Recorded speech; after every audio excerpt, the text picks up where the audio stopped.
A story of a bad roommate.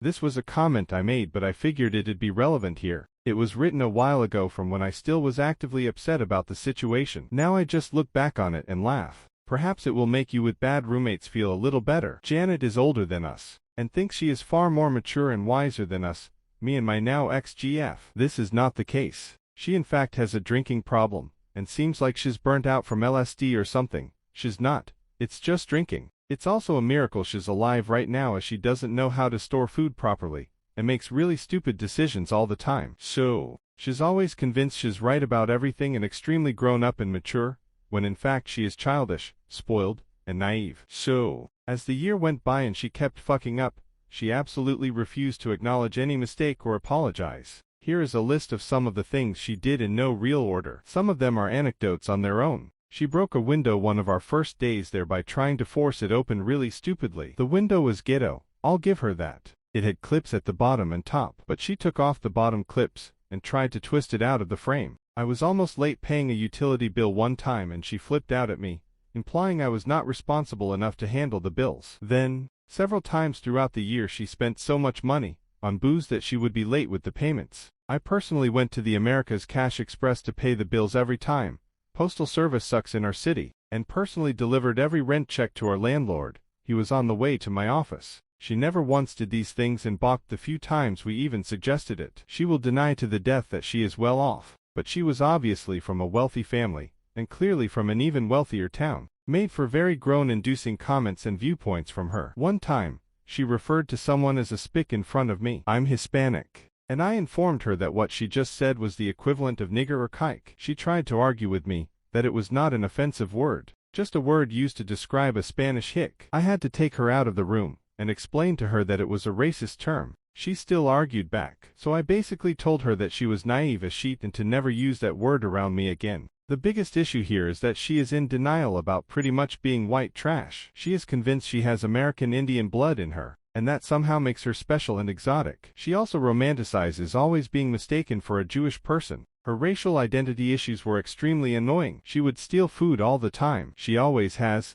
especially takeout. I'm a big fan of over-ordering slightly, so I have leftovers. Many times I found the styrofoam boxes empty or mangled. I finally reamed her out about it. At the end of the year, while she was in a ghastly hungover state, she gave us a gift certificate to write us. One time in college my ex left food in her room for a few hours, and told her she could have some of the candy but not the burrito. My ex returned to find all the candy and the entire burrito gone. No apology. We drove her everywhere for about half a year. It made sense, 'cause she didn't have a car and both my ex and I did. But it got old. She would always get embarrassingly drunk at places, and we would end up wiping vomit from the side of our cars. When we asked her to drive us, she would avoid the question and suggest public transit. The once or twice she did offer to drive, she got drunk anyway. One time not telling us she was too fucked up to drive until after the ride. We stopped driving her about halfway through the year. When she got a car eventually, she never offered to drive us anywhere. Oh, no, actually she did offer to drive us home once from a friend's house,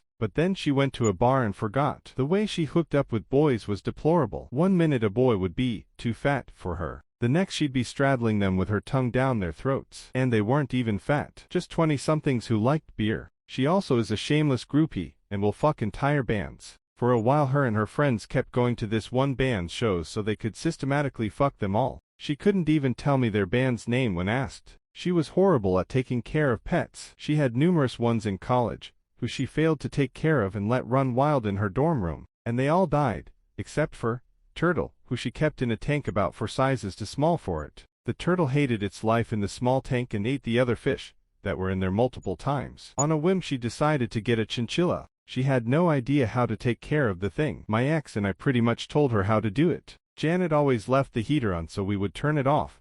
Chinchillas need cold. Janet never gave the poor chinchilla enough dust baths, so my ex and I made sure we did. She ended up giving it away to some kid at our old college, because she was too dumb to take care of it anymore. Recently I read her blog, and in it, she mentioned that she was annoyed her cat kept howling on a coast-to-coast flight, even though she gave it Xanax. One time, she realized she overdrew her card at a bar, so she decided to say, fuck it, and let everyone she was with put as many drinks as they wanted on her card, since she planned to ditch it and just leave. Too bad that doesn't work. She got so drunk at our friend's show that she got kicked out of the bar because she fell down so many times. We drove her home. She pooped in and on my ex's car, and bitched about it the next day when we asked her to clean it. During the blizzard we needed to hire a plow since we lived on a dead end. Janet refused to pay for it even though our neighbors, and my ex and I all threw in on it. Once in an email to her dad she referred to me as an ADHD child with a short temper, and accidentally sent it to me, and my now ex. She didn't really apologize for that and seemed to not really see why it was a problem. She was smack-talking behind our backs to her dad.